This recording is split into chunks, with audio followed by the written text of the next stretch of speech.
Assalamualaikum warahmatullahi wabarakatuh. Halo teman-teman, pada video kali ini kita akan belajar mengenai dinamika litosfer dan dampaknya bagi kehidupan. Nah, di sini mungkin teman-teman sudah pernah mendengar mengenai kata litosfer. Litosfer berasal dari bahasa Yunani, yakni dari kata litos yang berarti batu, dan sfer atau spaira yang berarti bulatan. Jadi, litosfer artinya adalah lapisan batuan yang membentuk kulit bumi. Nah, penasaran nggak sih bagaimana sih dampak litosfer ini bagi kehidupan di bumi? Jadi, yuk langsung aja sama-sama kita bahas. Litosfer terdiri dari mineral dan batu-batuan. Dinamika litosfer memberikan rupa pada bentuk kulit bumi yang juga berdampak bagi kehidupan. Pergerakan yang terdapat pada litosfer termasuk tektonisme, vulkanisme, dan seisme. Nah, teman-teman tahu nggak sih, ternyata bumi kita ini mempunyai tenaga loh dalam mengubah bentuk muka bumi, yakni ada tenaga endogen dan tenaga eksogen. Yang pertama, tenaga endogen. Tenaga endogen adalah tenaga yang berasal dari dalam bumi yang bersifat membangun. Contohnya seperti tektonisme, vulkanisme, dan seisme. Dan yang kedua, ada tenaga eksogen. Tenaga eksogen ini adalah tenaga yang berasal dari luar bumi yang bersifatnya merusak. Contohnya seperti pelapukan dan erosi. Selanjutnya, tektonisme.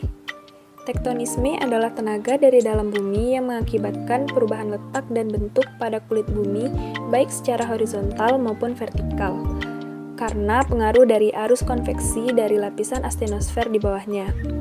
Gerak tektonik ini dibagi menjadi dua, yakni gerak epirogenetik dan gerak orogenetik. Yang pertama ada gerak epirogenetik. Gerak epirogenetik adalah gerak lapisan kerak bumi yang relatif lambat dan berlangsung dalam waktu yang lama, meliputi daerah yang luas. Gerak epirogenetik ini dibedakan menjadi dua, yaitu ada gerak epirogenetik positif dan epirogenetik negatif. Gerak epirogenetik positif adalah gerak turunnya daratan sehingga terlihat seakan-akan permukaan air naik. Sedangkan gerak epirogenetik negatif adalah gerak naiknya daratan sehingga terlihat seakan-akan permukaan air turun. Kemudian, gerak orogenetik. Gerak orogenetik adalah gerak lapisan kerak bumi yang terjadi dalam waktu yang relatif singkat dan meliputi daerah yang sempit.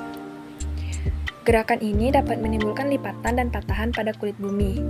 Gerak orogenetik disebut juga sebagai gerak pembentuk pegunungan.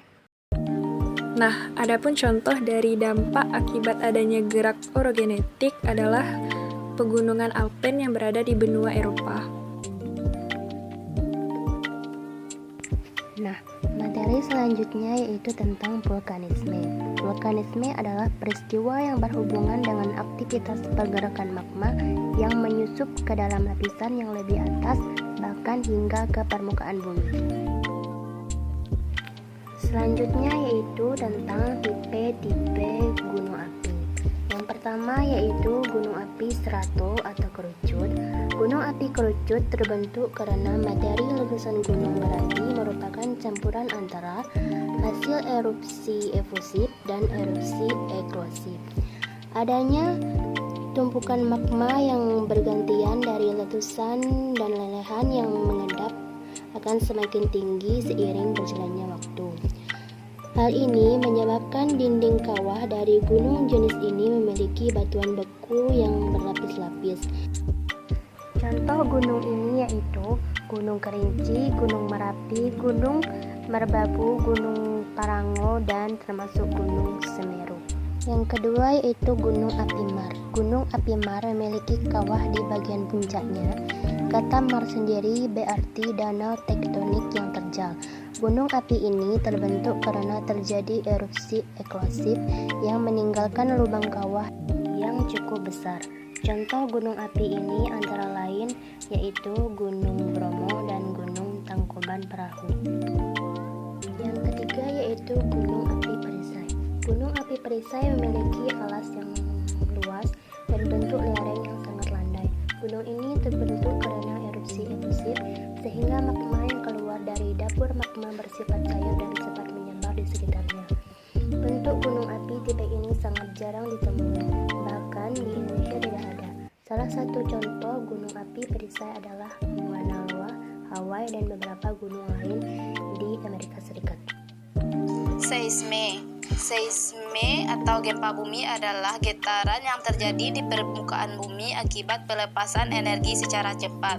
Gempa bumi disebabkan oleh gelombang elastis yang merambat ke permukaan bumi akibat energi yang dilepaskan oleh sumber gempa di bawah permukaan tanah. Berdasarkan faktor penyebabnya, gempa dikelompokkan menjadi 3 jenis. Yang pertama yaitu gempa tektonik, yaitu gempa yang terjadi karena pergeseran lapisan kulit bumi akibat dari lepasnya energi dari zona pemunjaman. Yang kedua yaitu vulkanik, yaitu gempa bumi yang disebabkan oleh letusan gunung berapi. Ketiga, runtuhan, yaitu gempa bumi yang disebabkan oleh tanah longsor, gua-gua yang runtuh dan sejenisnya. Nah, itulah penjelasan mengenai dinamika litosfer dan dampaknya bagi kehidupan. Semoga teman-teman dapat memahaminya. Sekian dari kami, mohon maaf apabila terdapat kesalahan dalam penyampaian. Sekian, terima kasih. Wassalamualaikum warahmatullahi wabarakatuh. Sampai jumpa kembali.